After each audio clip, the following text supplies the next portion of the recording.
Good evening, everyone, and welcome to the Power of the Arts and Humanities. Meet SFU's 2020-2021 Jack and Doris Shadbolt Fellows in the Humanities. My name is Stephen Collis. I'm a professor in the Department of English. I'm also the coordinator of the Shadbolt Fellowship Program, and I'll be one of your hosts tonight. And the first thing I want to do is introduce my co-host, the wonderful June Scudelaire.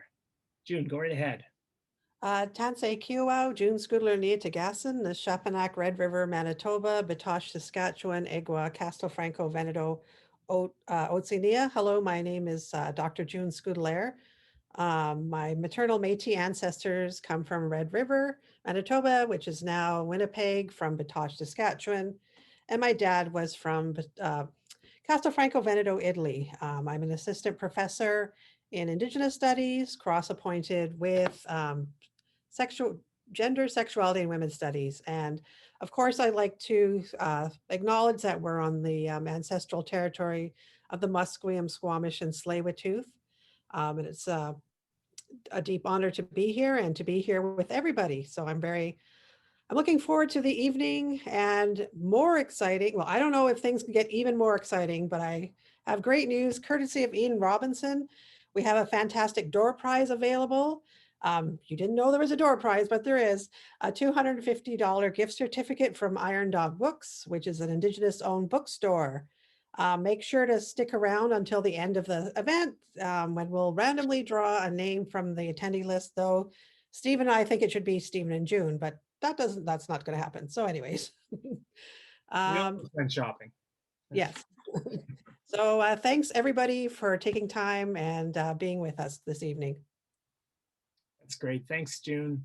I'll also acknowledge that I'm coming from the ancestral territory of the Tsawwassen First Nation just south of Vancouver.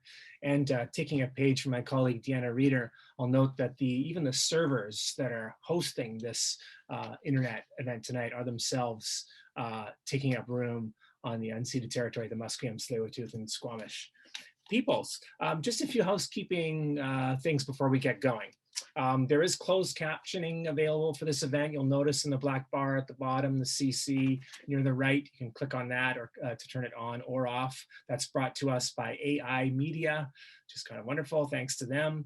If you run into any tech problems or need any help at all, you can look for someone that has tech help in their name and they'll be able to assist you a bit. You should also know that this event is being recorded for those who can't make it tonight to watch at a later time. We also recommend that you have your settings on speaker view. That would give you the best experience for being able to follow who's talking and everything else that's going on. So that's up on the top under view. If you don't know, you can click on that. Just going to gloss very quickly a few of our community guidelines. There will be zero tolerance for those who promote discrimination or harm against others. We expect respect for the opinion of others. Don't assume pronouns, gender, knowledge based on someone's name or video image, and please be as present as possible. Thank you for that. Questions, of course, are welcome. You can put them in the chat, and we'll be pulling some questions in the second half of the event from there to pose to our wonderful guests. If there's a specific fellow that you are wanting to direct your question toward, you can type in @ and their name and your question, and we'll make sure that it's directed to the appropriate place. Okay, it's now my pleasure to introduce Dr. Jane Polkingham, Professor of Sociology at SFU, and of course, the Dean of the Faculty of Social Sciences, Arts and Social Sciences. Please welcome Jane. Thanks very much, Stephen and June. It's a pleasure to be here this evening, and I want to acknowledge that I'm joining you this evening from Kitsilano, not far from the Sanak, which is the place inside the head of False Creek, a 10.5 acre parcel of the original Kitsilano Reserve lands returned to the Squamish in 2003. Jack Shadbolt said that art can serve a useful community function. Together, Jack and his wife, Doris Shadbolt, exemplified a vision of the humanities and arts, whereby the artist's work is integrated into the natural and social worlds that they inhabit. Part of their legacy as contributors to the arts in Canada is the endowment to the Faculty of Arts and Social Sciences at SFU that funds the Shadbolt Fellows through the Shadbolt Fellowship Program in the humanities. It's a legacy that increases the visibility of the contributions of the humanities and arts to our university and the community we live in, and to provide recognition for those who create those contributions. The 4 Shadbolt Fellows that you will meet this evening are knowledge keepers and observers who ask questions of our society through their stylized reflections of what is, and gift us with visions of what could be. They personify the power of the arts and the humanities to help us imagine how we might advance reconciliation and equity, how we can embrace diversity and inclusion, how we can improve communication and collaboration, how we can make a better world. Thank you. Thank you, Jane. That's wonderful. We are going to introduce our 4 fellows, and I'm sure you're looking forward to meeting them.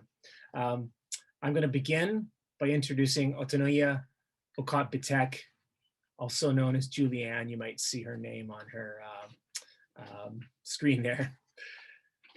Otoniya is an Acholi poet. Her poetry and essays provide revelatory new insights into and narratives of war and processes of reconciliation based on a deeply rooted cultural understanding of the practices of storytelling.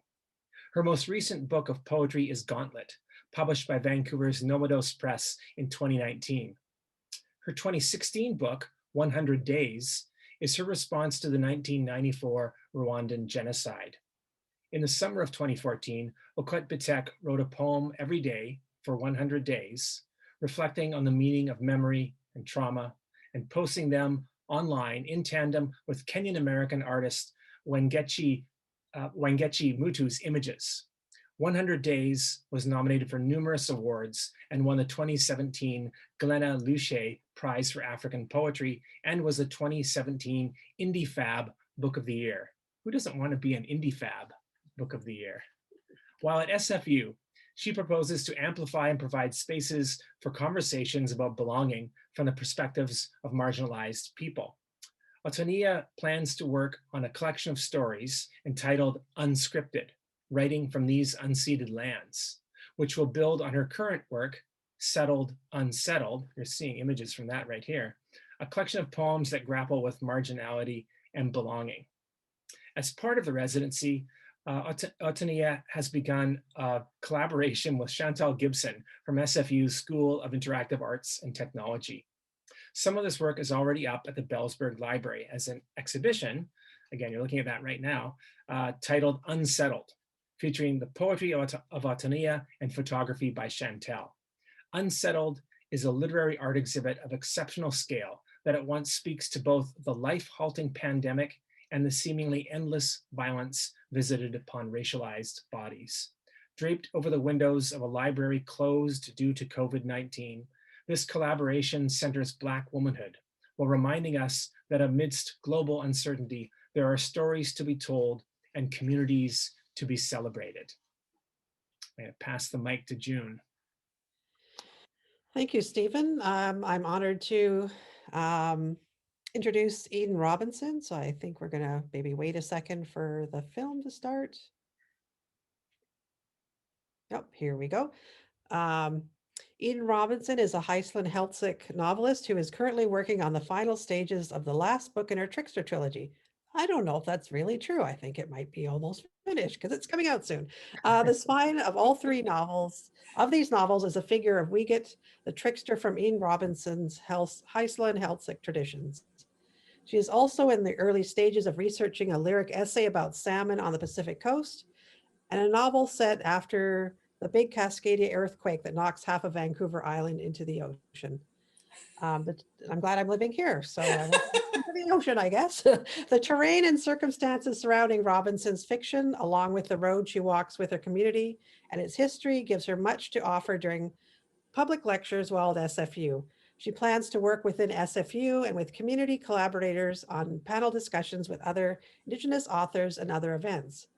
Robinson received an honorary degree as a Doctor of Letters from the University of British Columbia in 2018. She also holds an MFA from UBC And I'm teaching Son of a Trickster right now, and my students are really, really enjoying it. So I'm glad, yeah, that Eden's here this evening. So welcome, Eden.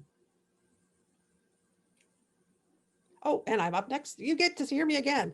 I'm very pleased, also excited to introduce Fabian Romero. So we're going to wait a second. Is an Indigenous community-based artist and filmmaker from Mexico who lives in Washington State. Romero brings a depth to their work formed from their own struggle as a Purepécha non-binary youth activist. Their work is carried out at the juncture of women, gender, and sexuality studies, critical ethnic studies, and American Indian Indigenous studies. While at SFU, Romero proposes to strengthen Indigenous, LGBTQ plus and their diasporic Purepécha communities at large, building an Indigenous Purepécha collaborative praxis.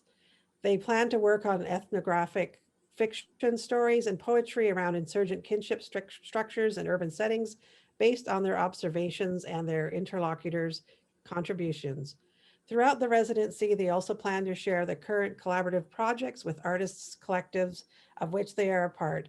Romero will also be available for consults with students and emerging writers. So that's very exciting. Welcome, Fabian. I had a student do a presentation on one of Fabian's poems, and it was amazing. So very excited you're here. So welcome.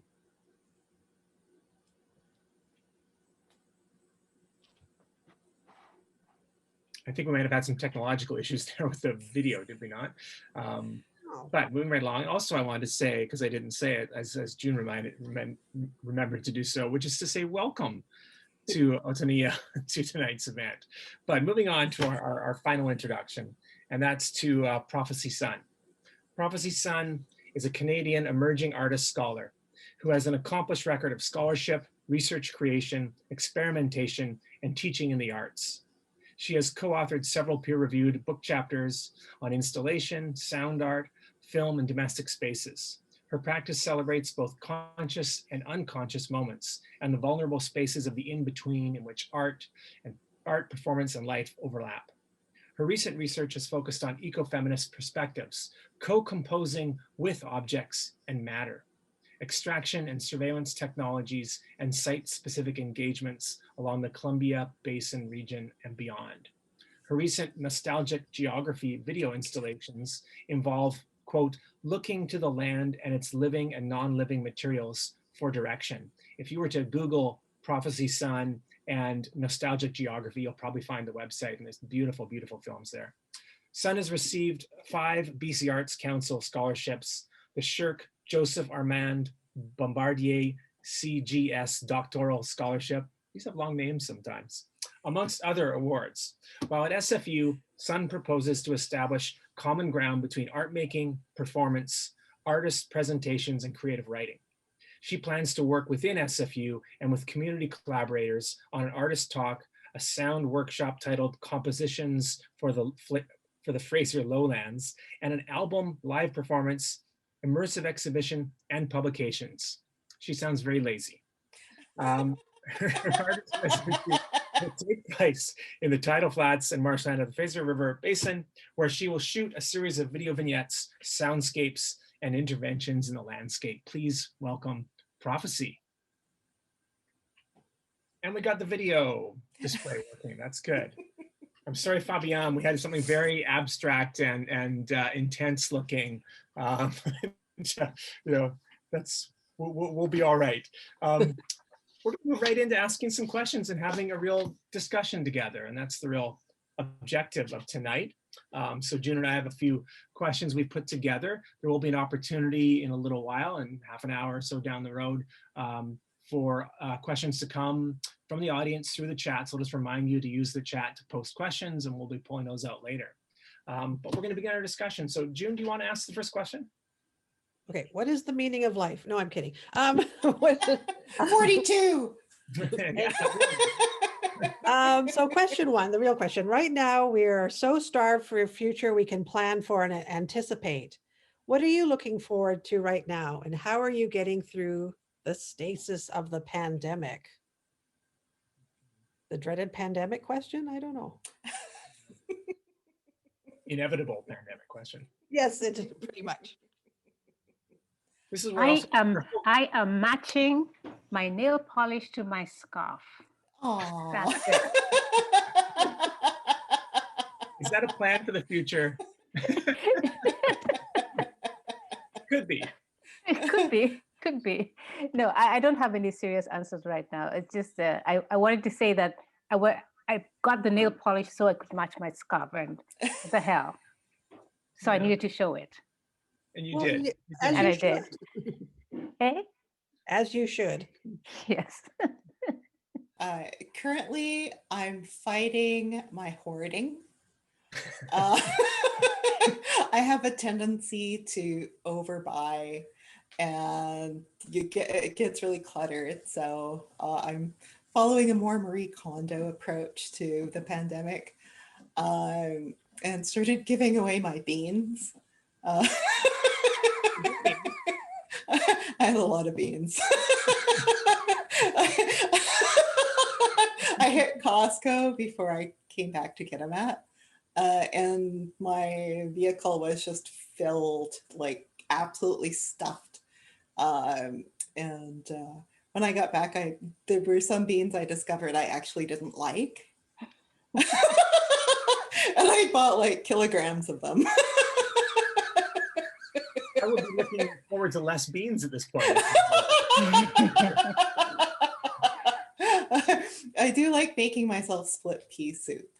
Mm. And bean salad, but some of the beans I just wasn't used to, and I got a lot of dried beans. I just assumed this was our zombie apocalypse. I love that you're saying it was a zombie apocalypse, because my when it first started, my partner planted so many potatoes and everything.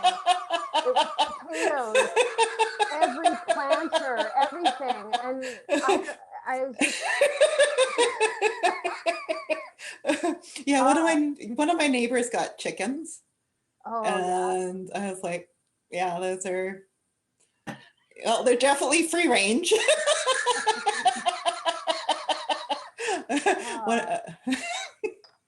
Well, I was going to say something that because this is so awesome to see so many different faces. And I mean, in this kind of platform, I think our bodies can get a little bit, I mean, we're just these heads and arms and just these little faces. But recently I've been going through a series of like recordings that I've done over the years, and I've been playing back, and so that there's like conversations I can feel like and it's reminding me of the spaces I was physically in with other people.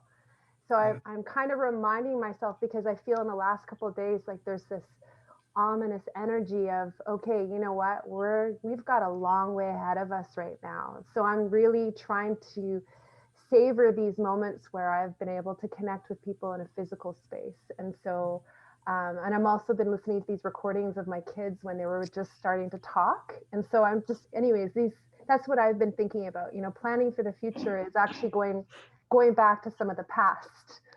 So. Yeah. Fabian? I got a Let's puppy. hope.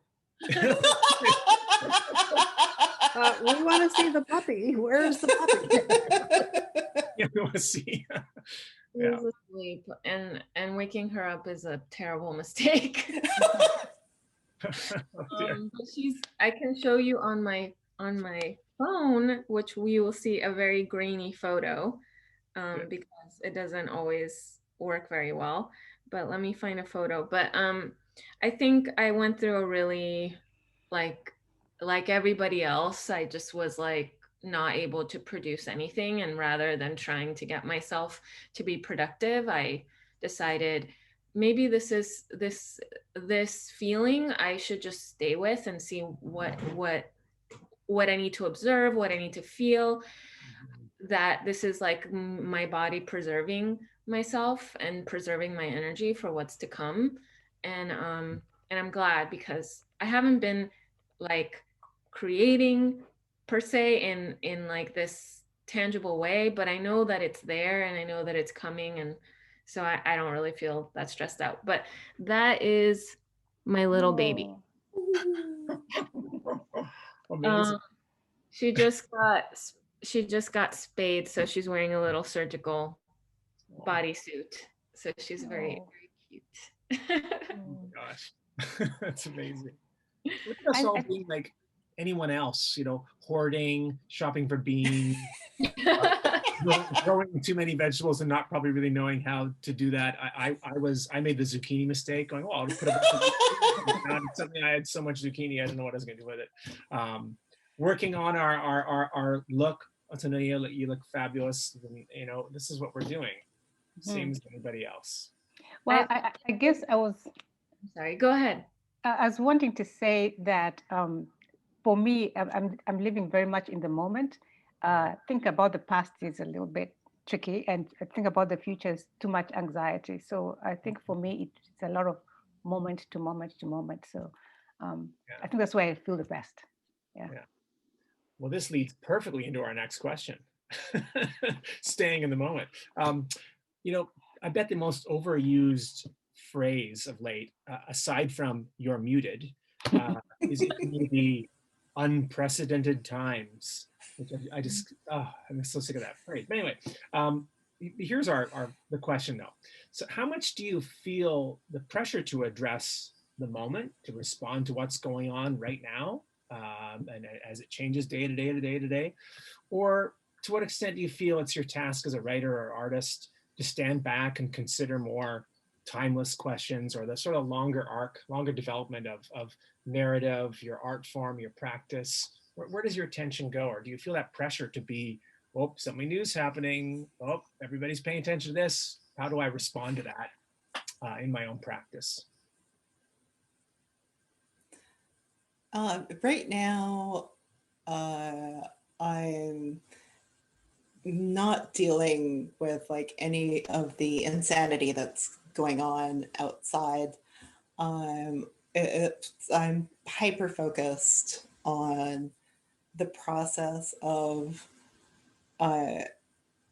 you know, having my work set in my father's community. And, you know, there was a couple of missteps by people that I was collaborating with. And they didn't understand the protocol that had been broken. And that was like one of the moments when I realized, oh yeah, I'm actually from a different culture.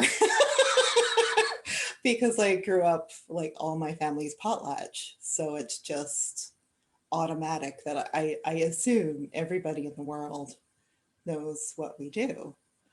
And then there were so many moments where the problem was that I was using English words for Haisla concepts. So they sound like protocol is not the word. It's a concept that envelops so many different things. So I've been trying to verbalize to non-Haislas, you know, what happened, and I just keep having to go back and go back and go back. And I thought, yeah, okay. So trying to process that in my head, and then at the same time, explaining to people who are in the potlatch culture, you know, so it's more interpretive and diplomatic than I was expecting. So I'm not sure, you know, what we're going to do, but it has like opened up a lot of conversations with, you know, with my family, and that's been amazing. So sometimes these like painful breaks in communication open doors you didn't know existed.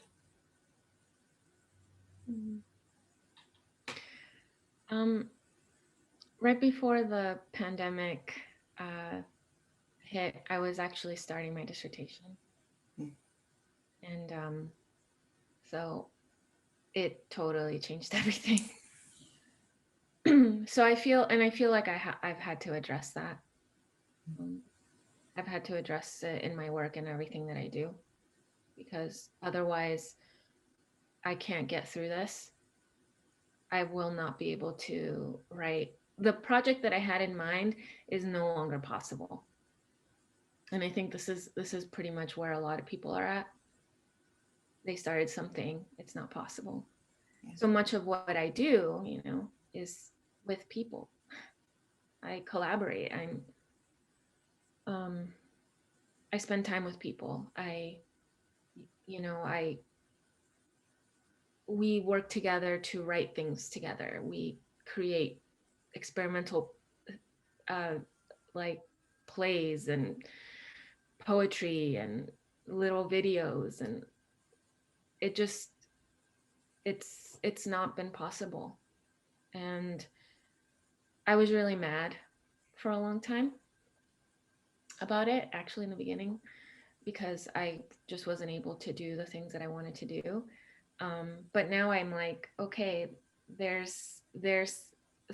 what I've been given is an opportunity to think about this moment in a historical way, like the fact that forced isolation to survive is not new to Indigenous people. It's not new, and so I've really taken that up, and and so I am writing about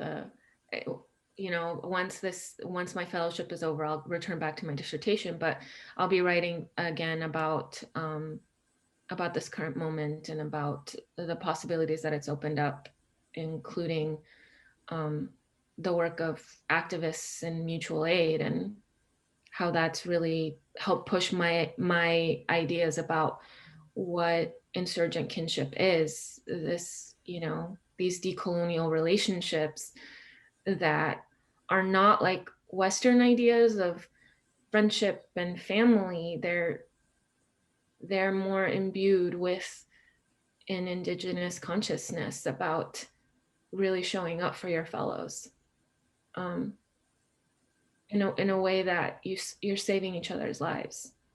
And I'm thinking about this moment a lot with that in mind. And that's what I mean by insurgent kinship, is that specific idea. It's a wonderful term. I love that. Yeah, wow. Thank you for sharing that, Fabian. Wow, that's incredible. It's like so much to think about there. Yeah. I just wanted to echo Fabian, just thinking of that anger or frustration, because I would say the first half of this time that we're in right now, I was really angry as well, because I felt like I was just wrapped in the domestic sphere 24/7, and I still feel like I am, but I think I've just come to terms with it a little bit more, and feeling that I had to also just find breaks, and whatever that meant, even if it meant walking around the corner for 5 minutes by myself, or finding moments to just be a little more timeless, or I don't know. So I've been trying to find joy in all of the smaller activities and all of the smaller mundane things that may not, I don't know, just enjoying washing dishes. And all of these smaller tasks. And so thinking of, I guess some of the tension I've been is some of these bigger concepts and ideas, and trying to bring them into much more manageable shapes and forms. And that also means really, really considering the time that I get to spend with each of these ideas. And so I feel like that tension, I'm in that tension all the time. And I really appreciate what everybody else said about that, because I feel like that's one of the things that right now is this negotiation is really challenging a lot of ideas that I've had in the past. And I'm reevaluating my own relations.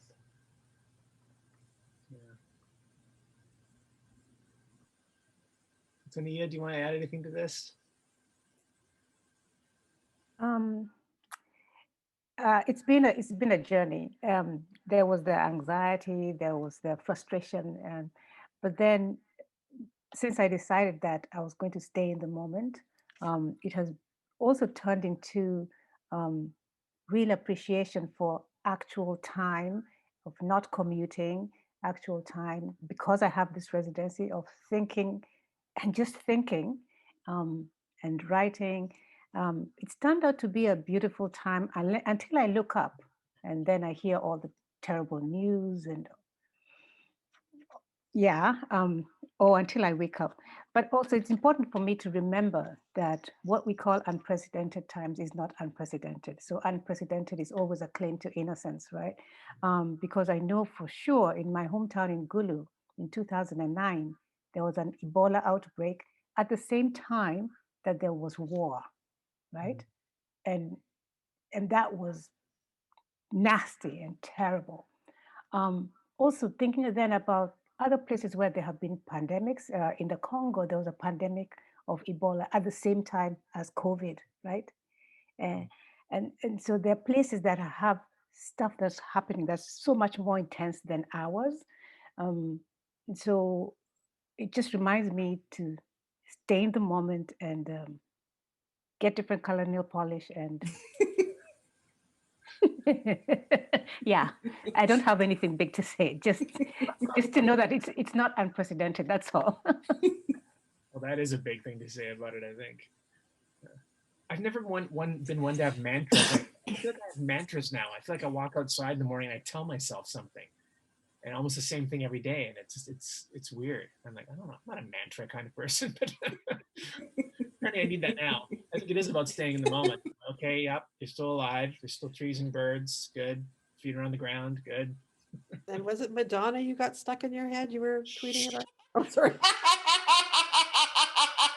Dude, you can't bring Twitter. You can't bring Twitter. Well, I have noticed that my dreams have become incredibly dull. Oh, really? I was going to say vivid. Just dull. Like the other night, I dreamed I was parallel parking, and I did it perfectly, which I never normally do. And I was mad because there was no one around to see my perfect parallel parking. And I woke up and went, wow, that's a really boring dream. Whereas my other family has been having like intense, wild dreams. Oh, wow. My dreams are weirder. Yeah. I usually have the boring parallel parking dreams. Now they're weirder. Should we ask our next question, June? Over to June. I feel like we need a mic here. Thank you, Prophecy. Yes. Places give us stories, but what do we do as kinds of storytellers give to places, and what are our obligations to where we live when we're making art? And I always want to, I always emphasize to my students that sometimes we get kind of hung up that, Indigenous people are always on reserve, or we don't think of urban places as Indigenous spaces. So, yeah, so it can be, for me, it's the Calabria Cafe on Commercial Drive, but that's just me. That's the Italian in you. Yeah. Oh, I missed their espresso. I know. Oh, well, I'm on my father's traditional homeland, and this specific place is called Tsimotsa, which means snag beach.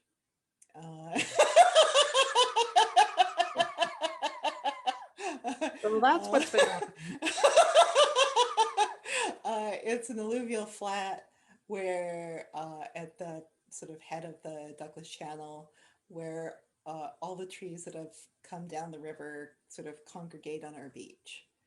And that's why it's called Snag Beach. But I think it would be a lovely name for an Indigenous soap opera.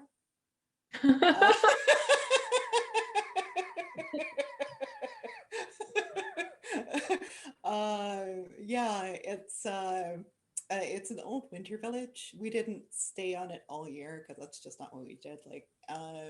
We all had different waways, and we traveled by canoe because the forests were so dense. So Dad was taking me around the territory when I was doing research for Monkey Beach, and he had such a wealth of knowledge, and I had never considered his knowledge until that moment. And he knew like the names and the histories and the stories that went along each patch of land. And I wanted to include it all. But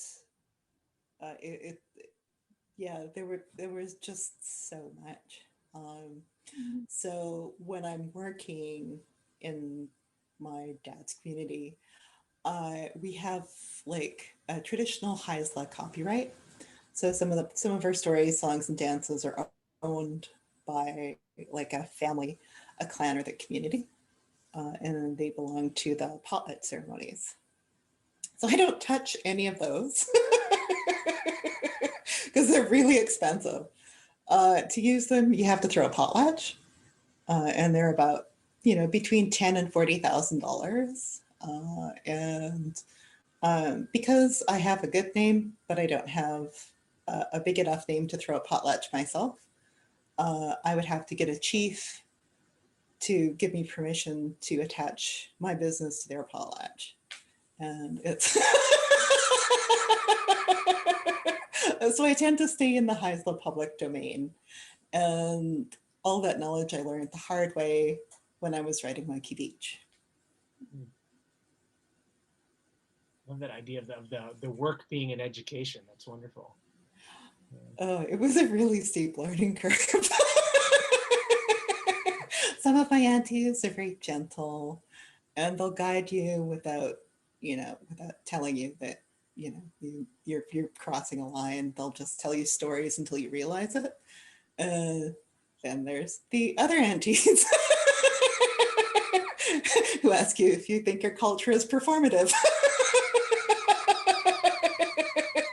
or if you live it. And I appreciate them both. They could become characters in the Snag Beach. So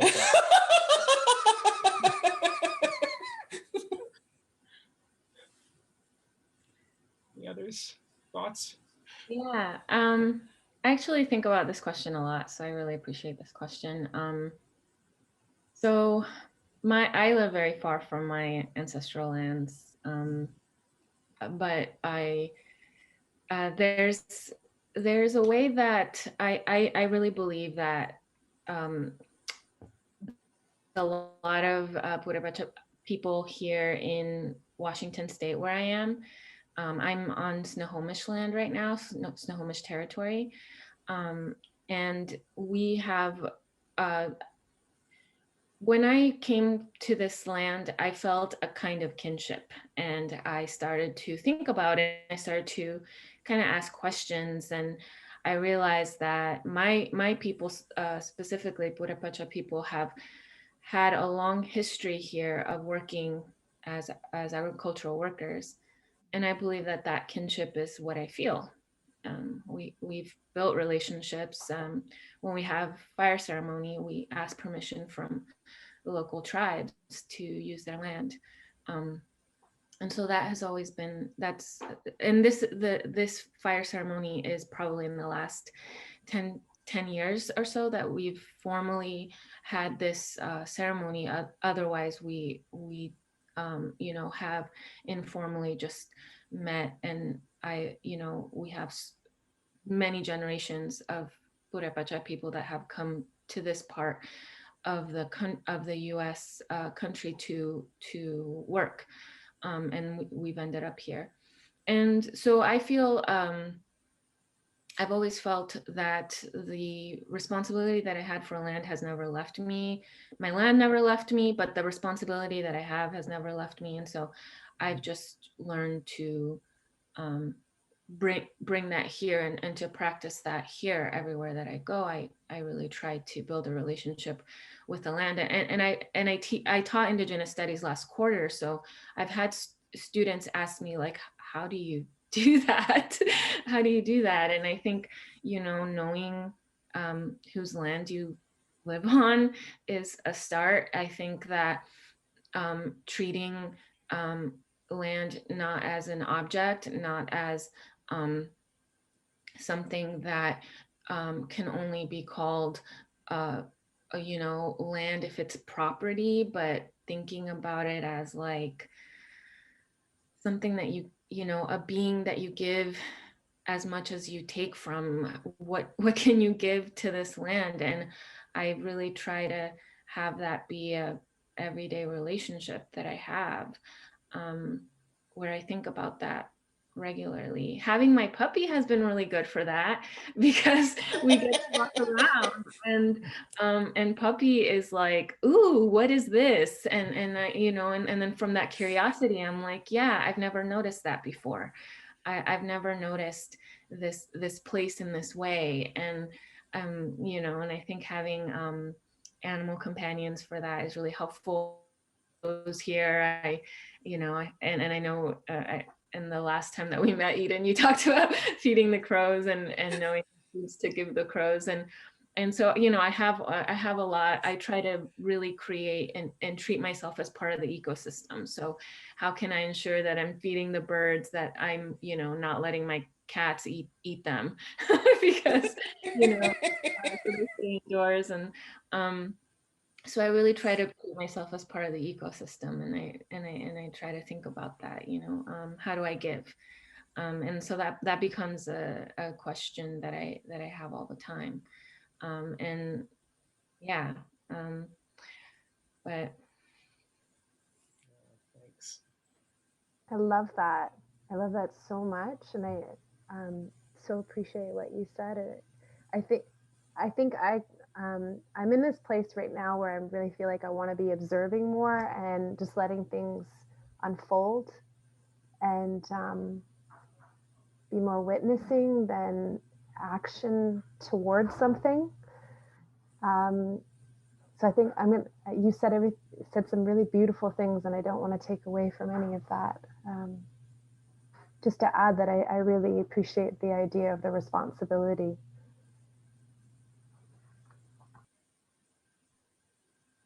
Think of the walking in those, some of your videos, prophecy of that makes me think of this too. There's this, the following feet on the ground, or from a, you know, a low shot of someone moving through the grass. And a lot of your videos are just so connected to someone's on the ground and they're moving across it.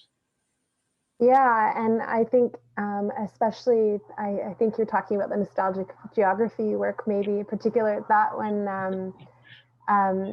was in, yeah, there's a walking motions through a property that my parents have rented on Old Sinaixt. I think they've lived there for around 20 years now, but the geography there is full of orchards and long, tall grass and lots of old houses. And my father passed away 3 years ago, so it's taken me a while to really think and go through things that I have, because I have very few photographs of him. And there was this video that when my daughter Al was 3, and it was the first time my parents had met my 6-month-old. And so there's a series of sound clips that I collaged together, and you can hear my dad laughing and my mom saying hello to the baby for the first time, and you can hear my daughter talking. And so taking some of that old footage and then actually going through the orchards where my father walked and trying to understand maybe some of the places that he had been, and to just, I don't know, it's like a crossing of time. And so, yeah, there's something about that, this idea of unfolding, that is definitely present there. But I feel like I've been inserting myself in a lot of landscapes, and now I'm trying to step back a little bit in some of the ways that I'm approaching, and do a little bit more observing.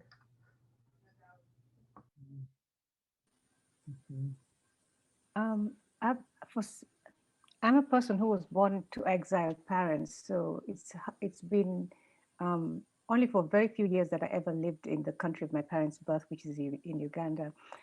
So most of my life I've lived away from home. But that also for me, it means that I've never felt belonging in that strong way that this is where I come from. It's neither here nor there, but just to say that the whole business of that awareness makes me think of being a guest, right? Not being of here or from here, or that kind of whole complication of that question. So I think about the relationship between the stories that I hear from, or that are told of me or from me or to me, the land that I am on, and me as a person, so a writer. So the triangle, I'm telling my students, it's called the Trinity, right? The land, the stories, and the writer, and how in every place that I am, it's a different story that comes to me because of the land that is different, which means the people are different, which means the stories are different. So that has always been interesting to me. But then it also means that I think of myself as a conduit for those stories, then, rather than a creator of those stories, right? And I think this is the gift of never landing and never being of a place, right? Mm-hmm. Mm-hmm. I don't know why I'm thinking of this, and I'm kind of going off script too, but something there you're saying, Otoniya, that makes me think of, and I know two of you I know come from, one could say, artistic families. you have relatives with interesting practices. I don't know the two of the other ones here if that's the case too, but and it's such a generic question to ask a writer artist, but it's just really hitting me now in this conversation of place and the way we think of ourselves in place. What about these critical and creative practices that you all have? Do you have senses of how you came to them, and do they relate to this same question, this sense of having some sort of, if not affinity for, but a thinking and feeling for where you are, and that kind of attention that people with that creative practices of a kind always have, that attention in some ways? Where does it come from all of you? Well, I'm from the Beaver Clan, so we're either bureaucrats or crazy artists. There's no one in between. So I have a deep love of policy and policy manuals.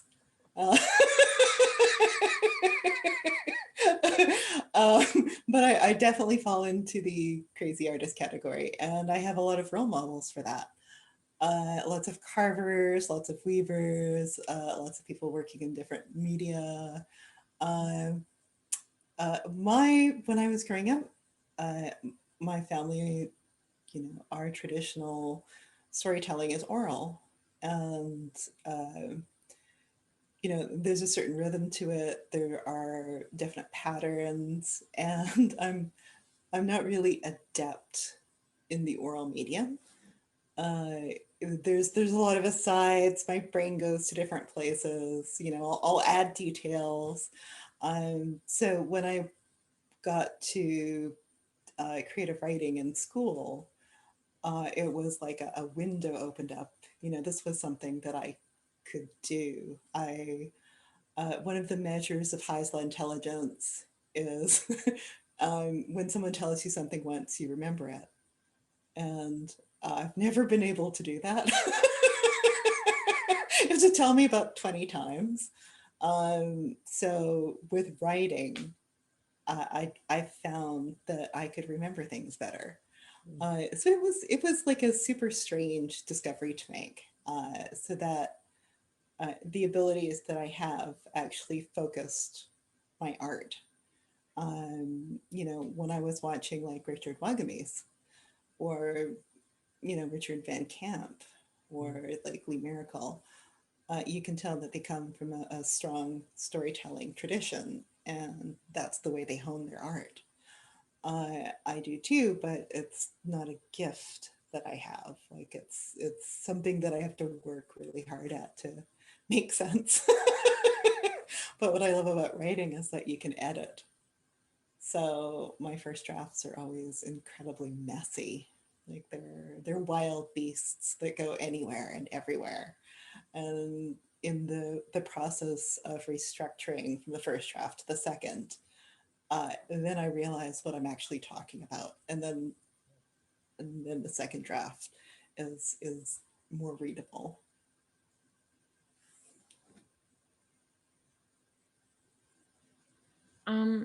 I think that for me, this question is, I always think about my experience as an immigrant and how I have had no choice but to think about the loss of my land, the loss, the fact that I'm not close to it anymore, and the fact that I didn't want to forget my land. So I've always written about it, and I've always tried to remember everything that I could.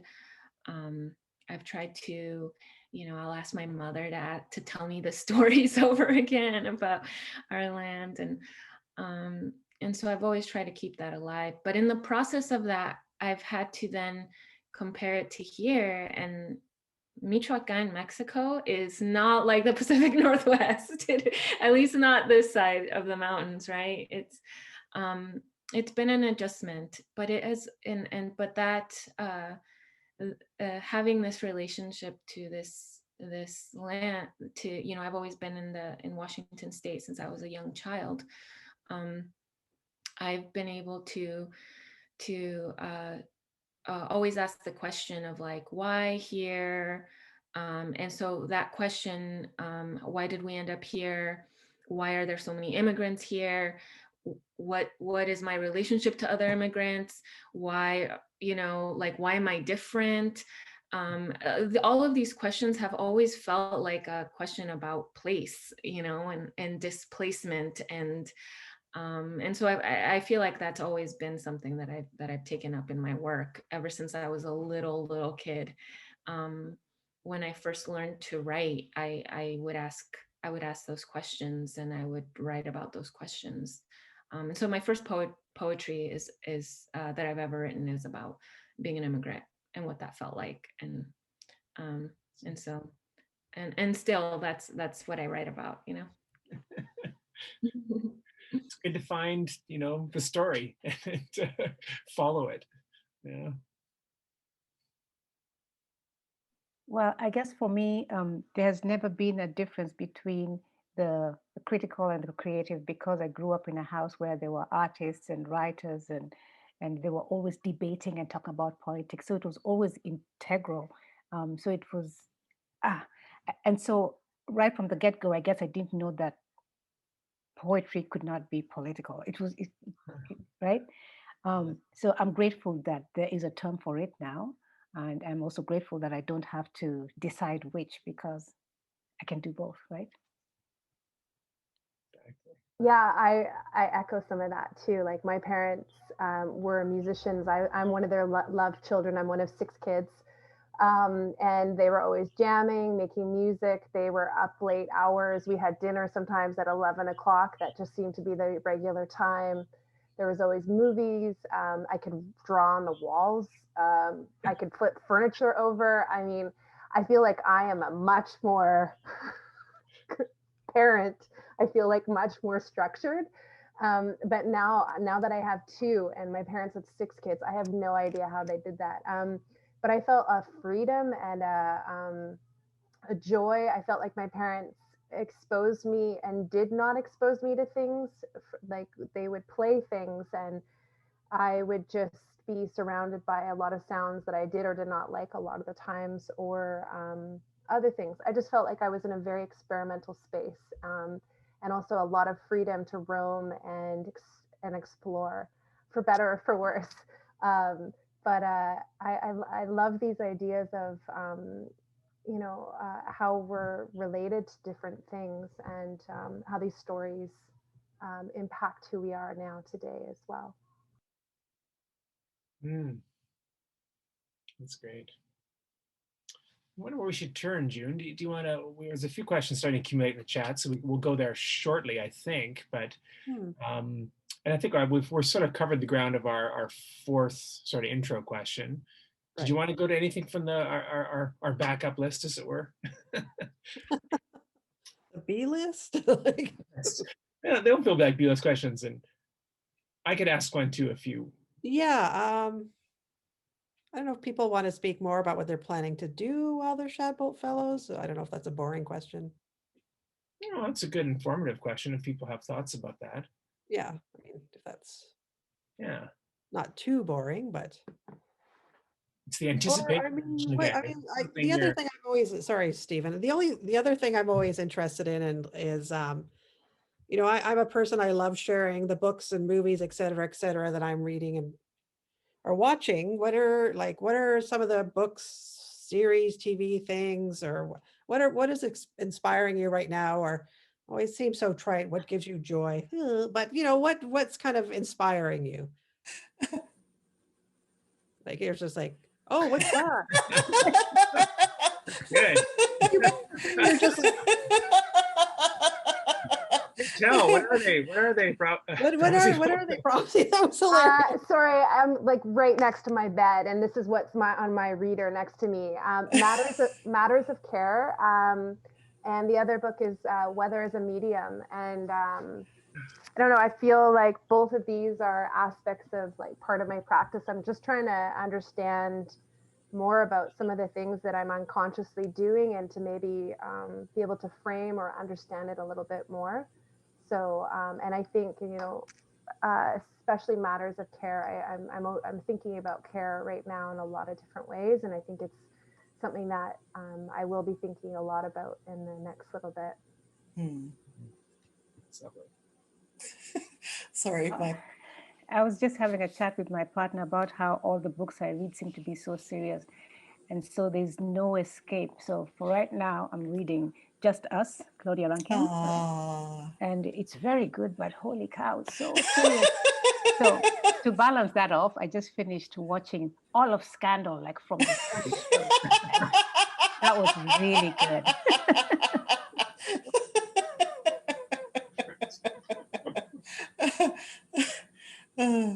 Yeah, no, my slow cooker just overflowed.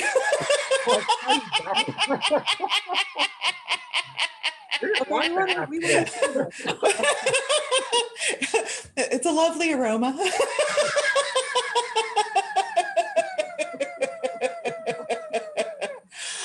Well, one of the things I'm working on during the Shadbolt Fellowship is the concept of dukwala. So the literal translation is the watchers of the setting sun. They were our astronomers, and there are 6 mountains on the other side of the channel. And there used to be a 1-ton granite stone down the beach that was carved with symbols made by like one of the Dukwatla, who was the most famous. He was a bit of an asshole, but he was quite brilliant. And each of the symbols pointed to a specific spot on the mountain. So like on winter solstice, the sun set on this one mountain, and there was a lone tree, and beneath it there was a shaman's cave. So if it's set on this side of the tree, then generally, you know, it was going to be a really cold, miserable spring. And if it's set down on the other side, that meant it was going to be a lovely, you know, rich, warm spring. And if it's set right on the tree, it was just going to be a normal everyday year. And each part of the mountain had a different time for us to go to different territories. Like there was like the negative space on one mountain formed a canoe that was called our Ulakan canoe. So when the sun set on the bow, then we went out to the places where the rivers where we got Ulakan. And each of the clans had a different duhala, and they would all gather at the stone and argue about what it meant. So our supply store that my great-grandfather built and ran for a while was built specifically because he was a duhala. So there was a window out back. So in the winter, they didn't have to go outside. And my dad remembers listening to them argue about, you know, where the sun was setting. So right now, I have my Uncle Gordon's notes, my dad's notes and pictures, and one of the only people who practices. He's so I can't like go to his house and talk to him. So we've been chatting on the phone. And when I brought it to the Haisla Authority, you know, they're still trying to figure out like, what is the protocol for this? Like, because I asked them, you know, if it is published, do they want it to be in community, or do they want it to be like generally published for everyone? So they're thinking about it. And while they're thinking about it, I'm like gathering material. And so it's a process of,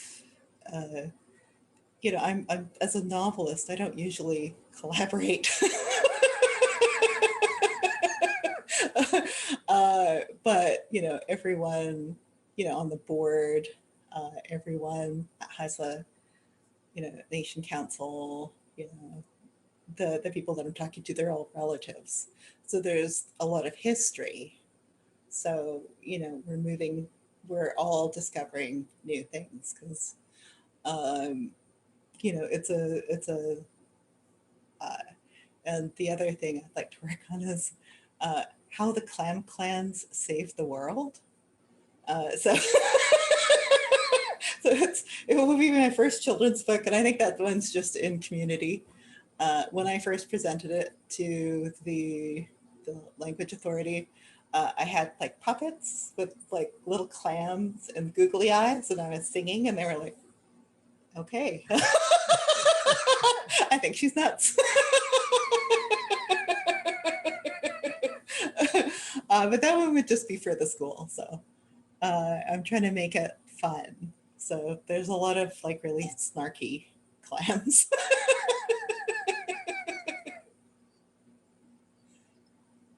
I wonder if we should get to our audience questions. I think probably should. June, have you got your document there? Do you want to see if there's something you want to grab from the document and read out someone's question?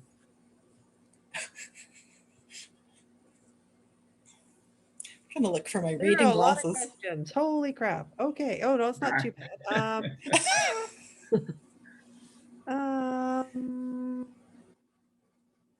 Oh, okay. So here's one from Sharon Johnsey.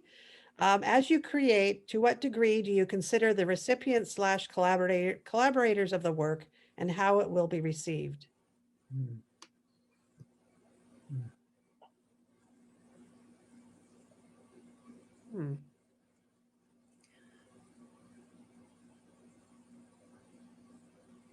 I'm new to it, so well, my family has the gift of bluntness.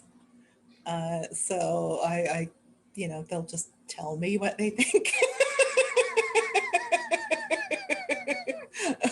And, you know, they're used to dealing with artists, so, you know, they won't really be surprised by any of the ideas that I come up with.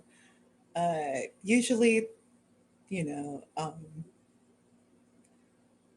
yeah, usually, you know, there's in this collaboration, there's just such a history that, you know, we're both sort of dancing around each other's soft spots. And, you know, just focusing on the work, not on, you know, any of the personal stuff.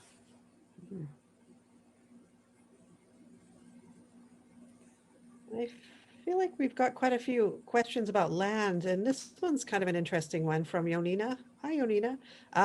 Do any of you think of the land as wanting something from you? Like it could sound a little ominous, but. Always. The responsibilities of being on my dad's, you know, territory means that there are certain things that I have to do, and that's just, you know, normal or not something I really think about. And you know, I'm when I'm going out, like I use Devil's Club bark for my asthma when it gets really bad in the spring with pollen. So you have to be like aware of the land, and of the patch that you're collecting from, and not to take too much, and to give something to the land to thank it for what it's giving you. And of course, to the Devil's Club, otherwise you're going to get like the thorns everywhere if you're not respectful. You got a lot of tweezer work.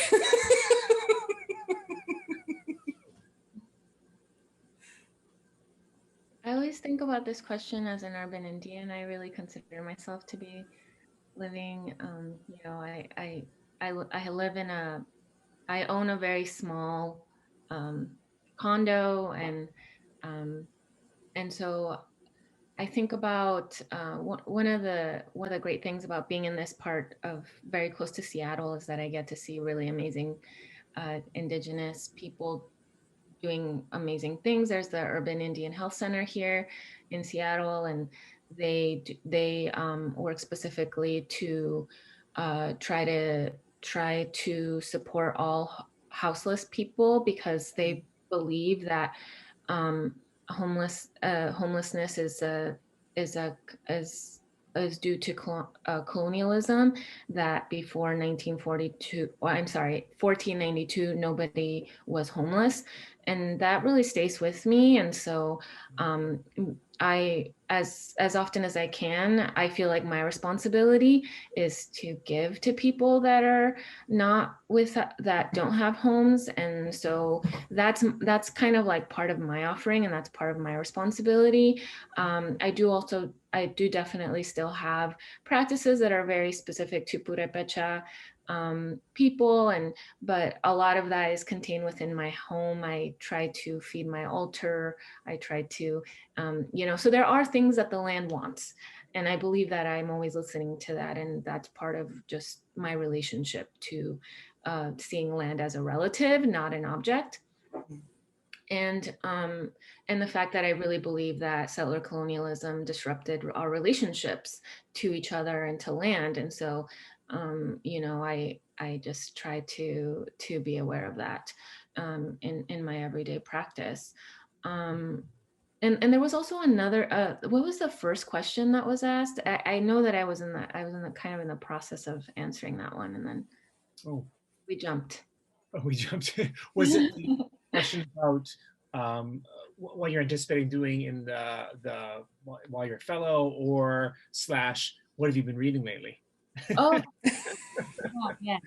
I'm really so as I've talked about this actually with Stephen, because I feel like my collaborative work isn't really that possible right now. A lot of people that I have collaborated with are either not doing well, or they're just not available to collaborate because they have familial responsibilities that are just need their energy, and they need to preserve their energy.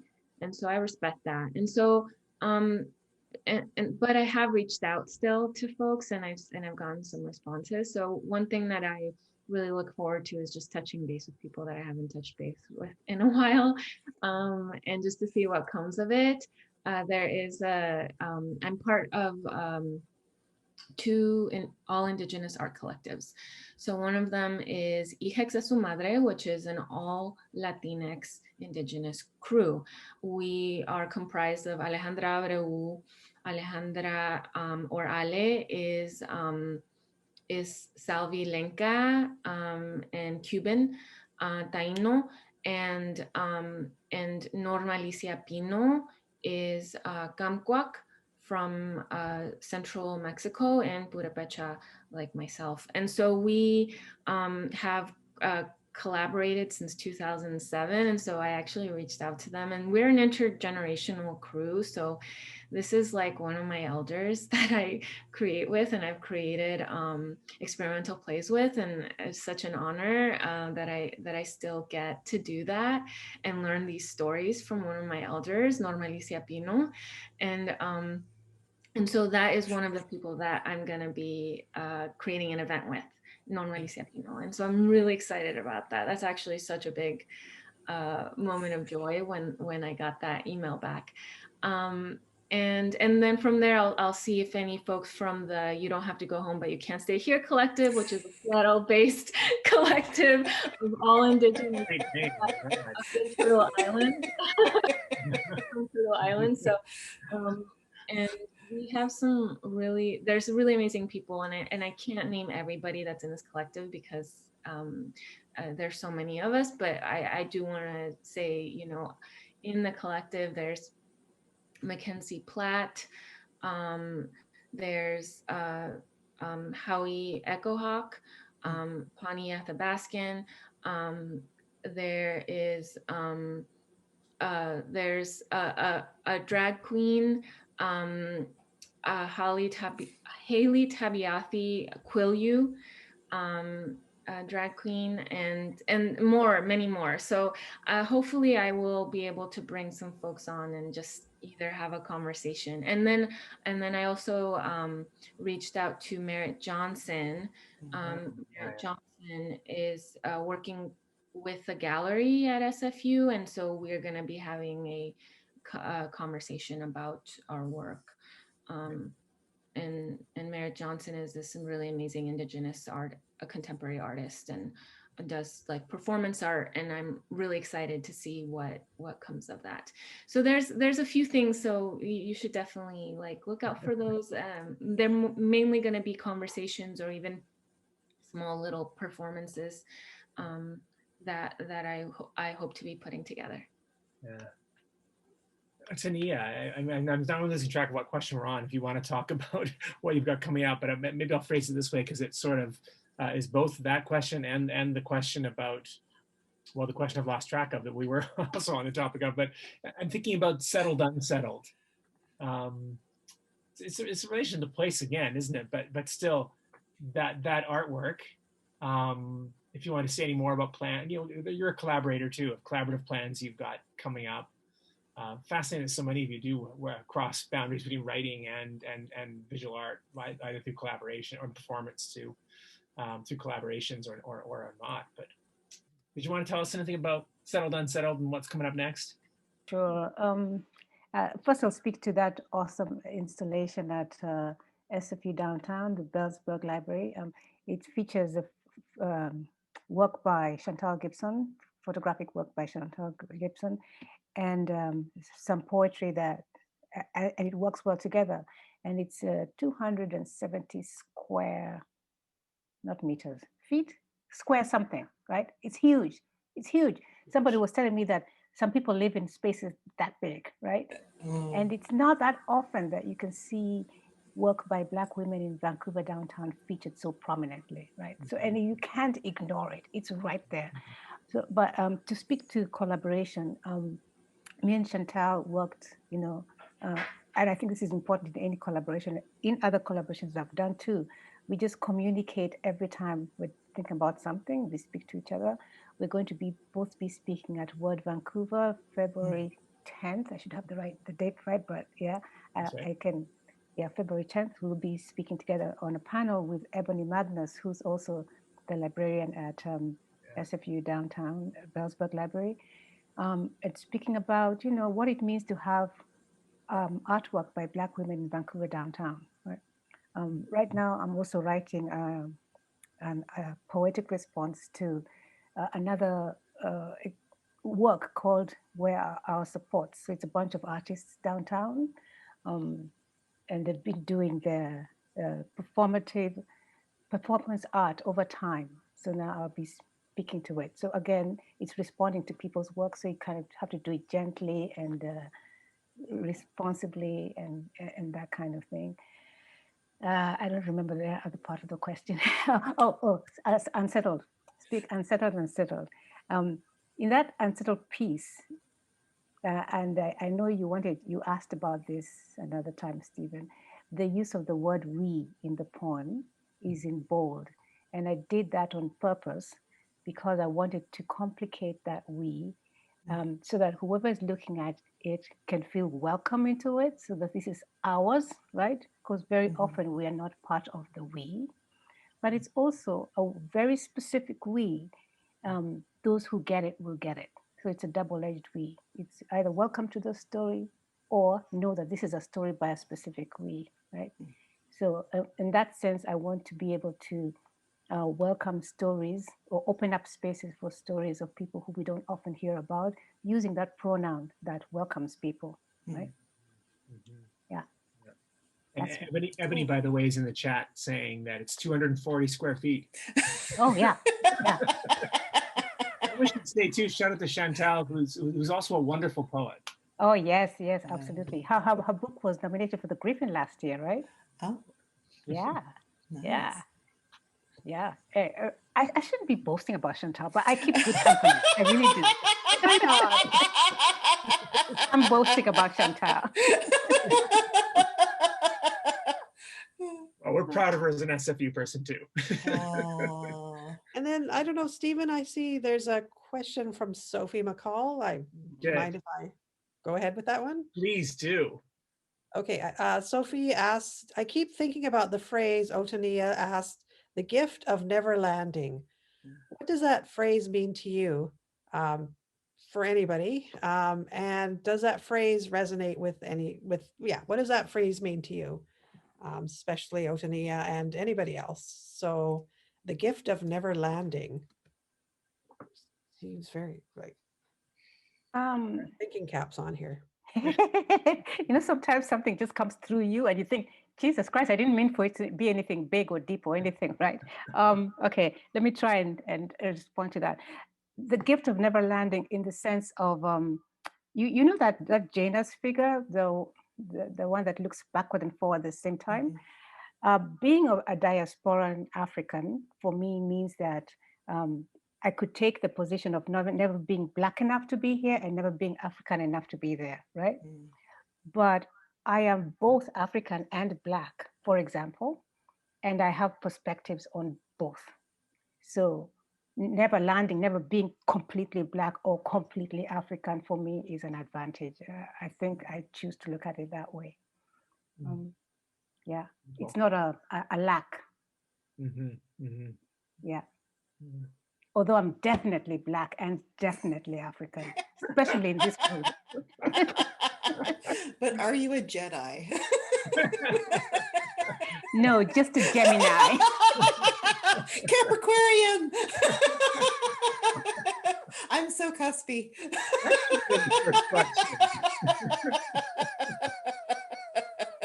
My daughter's the most boring reading, so I'm the most boring sign. I'm a Taurus, so I just feel like thank Leo, you. I'm a Leo. Surprise.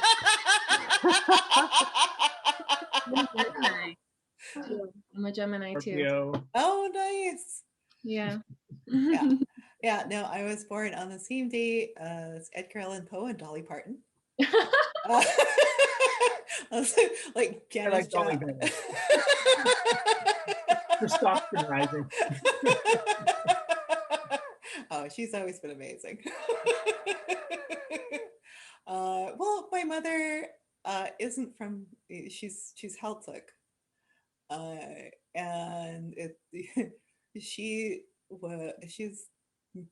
been here since 1963. So she's still a newcomer.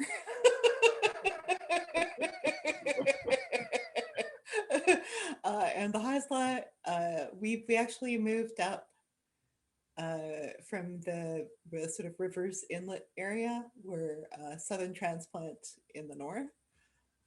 We came to the Douglas Channel like right after glaciation left. So we're still considered newcomers here.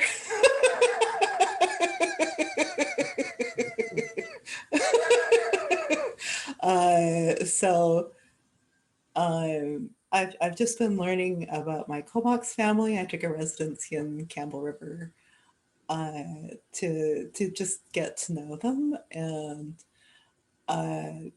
having a foot in all those worlds, it gives me a lot of perspective, and it makes it really hard to date on the West Coast. I like the idea in like Iceland, they have a dating app. And so you can make sure that, you're not close cousins. And for any of you software programmers out there who happen to be Indigenous, we really need that. We could turn this evening into to a dating site. This.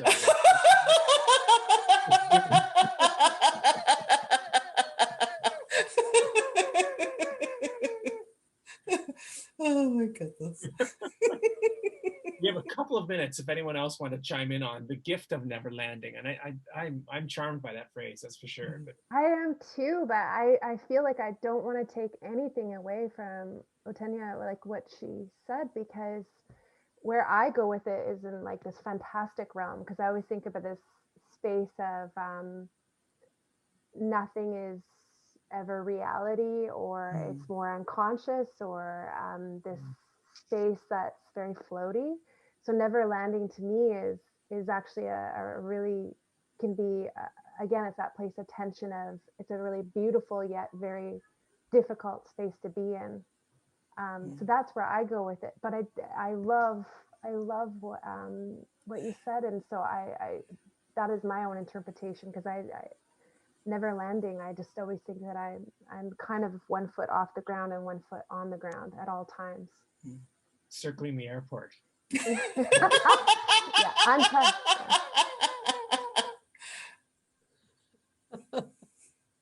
All right, I think we're at that moment where I'm going to say, don't go anywhere, because the door prize is still to come. But we do have one brief announcement before that. So I'm going to ask Ruby Campbell if she would join us. There she is, magic, and say a few words here. Hi, Ruby.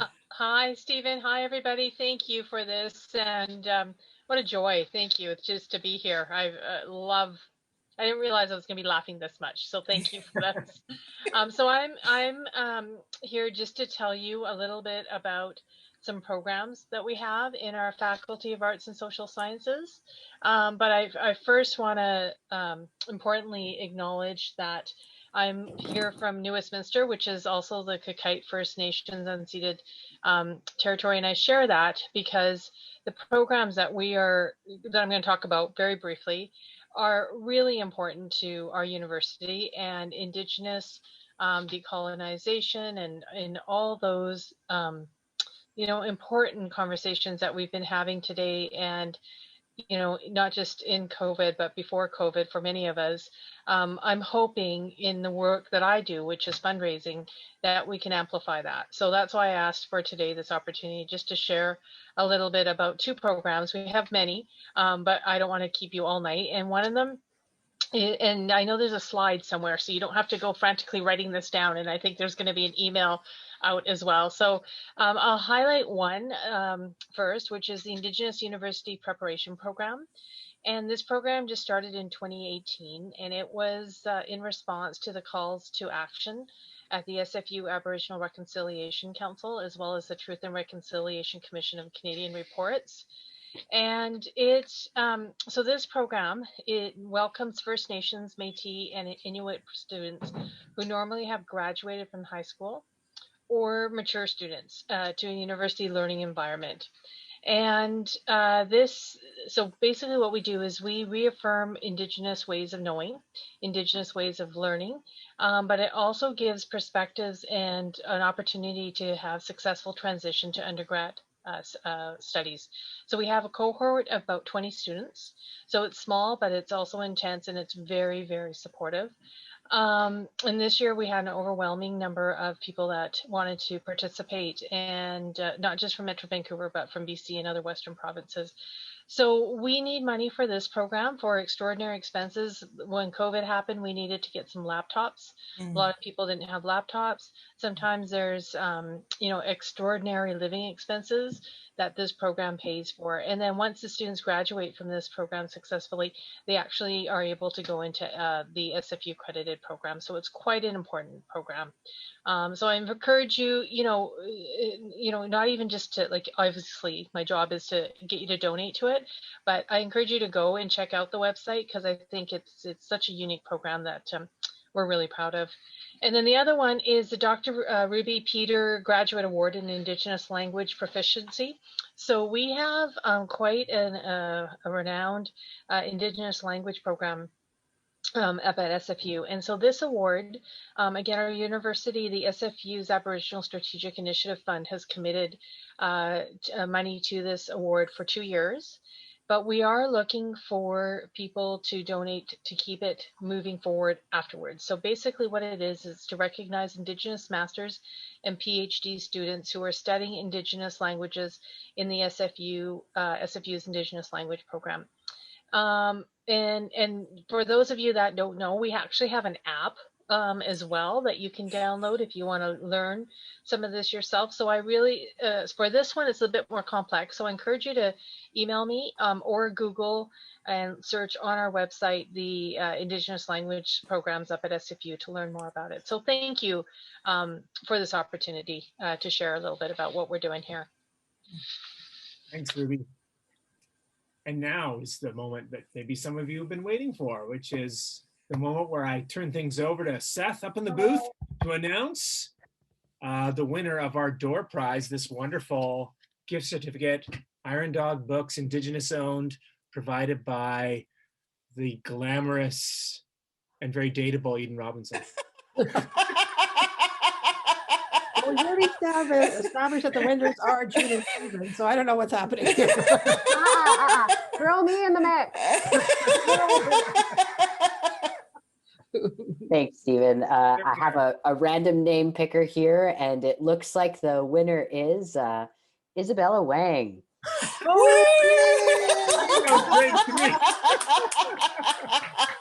That's awesome. My God. Isabella Wang is a young poet and supporter of Indigenous literature and lots of literature. So that's very exciting, and it'll be well spent. That's amazing.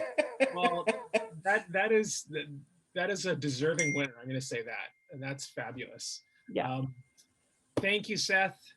Thank you, Eden, for this card that I might Isabella